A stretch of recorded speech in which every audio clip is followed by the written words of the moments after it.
कवि पद्माकर के इस अध्याय में हमने अब तक यानी कि पिछले जो है उसमें लेक्चर में हमने फुटकर रचनाएं और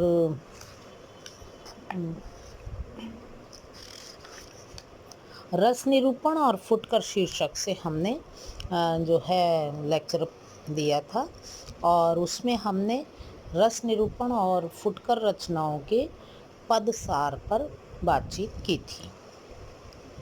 आज के इस लेक्चर में हम कवि पद्माकर के भक्ति शीर्षक से लिए गए 10 पदों का सार पढ़ेंगे और समझेंगे।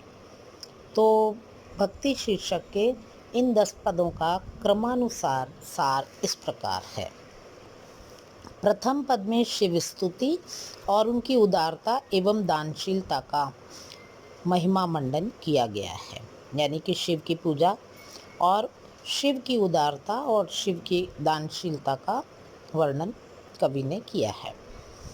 पद संख्या 2 में श्री राम की भक्ति करते हुए कवि पद्माकर उनके आश्रय की कामना, कमल के पत्तों की तरह जल रक्षा व भक्त की रक्षा में साम्यता दर्शाई गई है। यानी कि कवि का मानना है कि जिस तरह से जल कमल के पत्तों की रक्षा करता है, उसी तरह से श्री राम भी अपने भक्तों की रक्षा करते हैं। पद संख्या 3 व 4 में पुनः श्री राम की भक्तिपूर्ण आराधना की गई है और श्री राम की उदारतापूर्ण महिमा का गुणगान, स्वयं मानव द्वारा समय रहते सांसारिकता में भटकने का और अंत में राम द्वारा सहजतापूर्ण मोक्ष प्रदान करने आदि बातों का चित्रण किया गया है।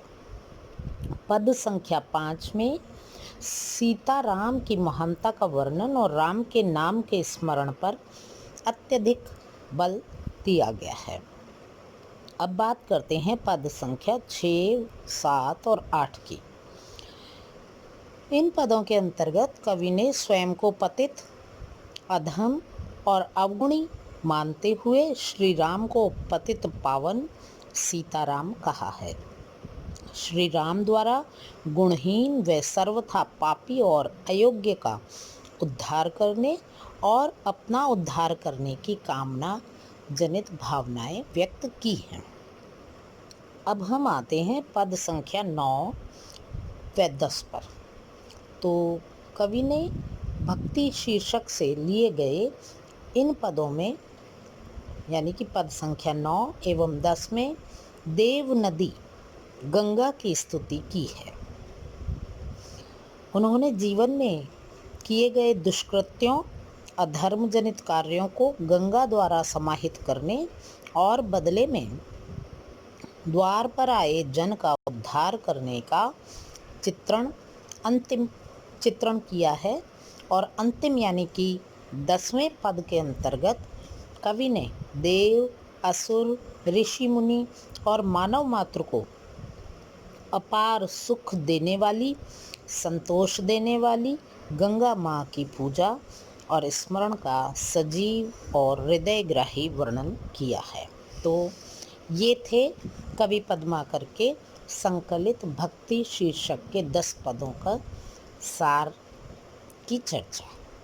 उम्मीद है आपको अच्छे क्लूज मिले होंगे और आप इनके आधार पे स्वयं अपने पदों के अर्थ करने में सक्षम होंगे।